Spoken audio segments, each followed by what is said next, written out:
Assalamualaikum warahmatullahi wabarakatuh. Halo teman-teman, thank you for clicking this video.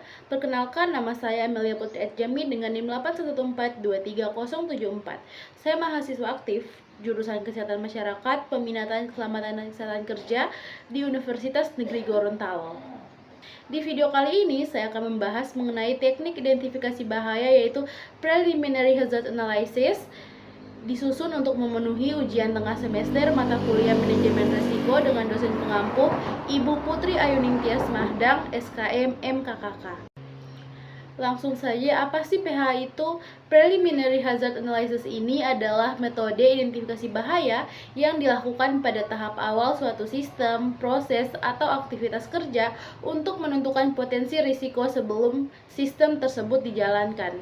Tujuan dari PH itu sendiri yaitu menganalisis urutan kejadian yang berisiko, mengidentifikasi bahaya atau potensi kecelakaan, menemukan pengendalian awal, menentukan penyebab terjadinya bahaya, dan juga menilai tingkat resiko, kemungkinan, dan keparahan. Karakteristik dari metode PH ini yaitu yang pertama, dilakukan pada tahap awal perencanaan atau desain sistem. Yang kedua, menggunakan metode brainstorming dan penilaian para ahli. Yang ketiga, bersifat kualitatif, tidak menggunakan perhitungan detail. Dan yang terakhir itu berlaku untuk berbagai jenis sistem atau aktivitas kerja. Konsep dasar PHA yaitu berbahaya, hazard, kondisi atau sumber yang berpotensi untuk menimbulkan cedera, kerusakan, atau kerugian.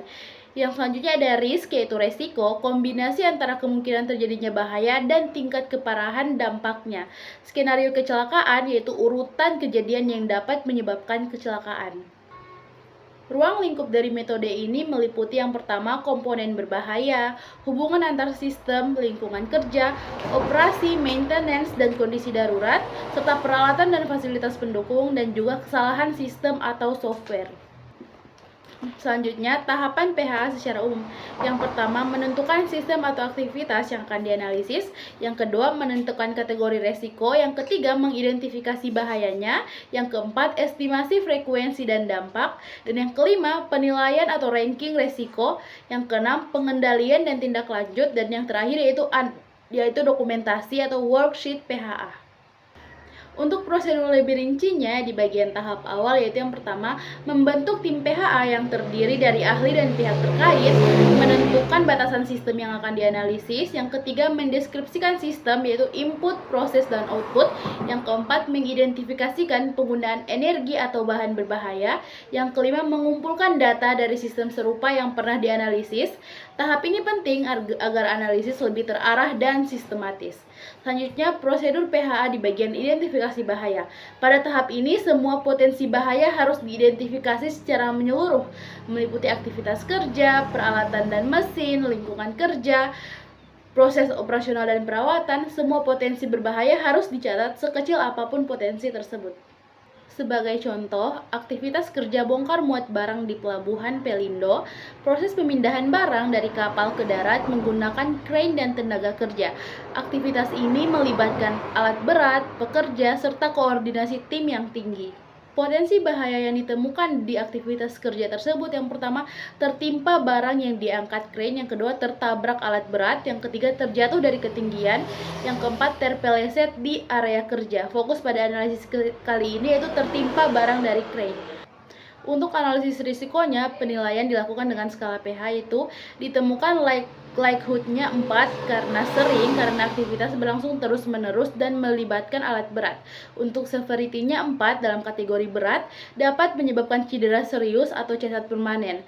Perhitungannya, R sama dengan 4 kali 4 sama dengan 16, termasuk resiko sangat tinggi. Faktor penyebab terjadinya risiko yaitu operator crane kurang fokus, beban tidak terlihat dengan baik, kurangnya komunikasi antar pekerja, serta tidak ada batas aman area kerja. Pengendalian risiko yang dapat kita lakukan yaitu yang pertama, ada rekayasa teknik atau engineering control, memastikan alat dalam kondisi baik, pengamanan sistem pengait hook crane.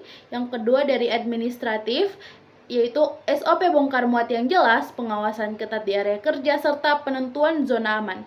Dan yang terakhir, mengenai alat pelindung diri, memastikan pekerja menggunakan sepatu safety dan rompi reflektif. Kesimpulan dari video kali ini adalah preliminary hazard merupakan metode identifikasi bahaya pada tahap awal yang digunakan untuk menganalisis, dan mengendalikan risiko berdasarkan kemungkinan dan keparahannya guna mencegah kecelakaan kerja serta meningkatkan keselamatan. Thank you for watching and see you on the next video. Sudah.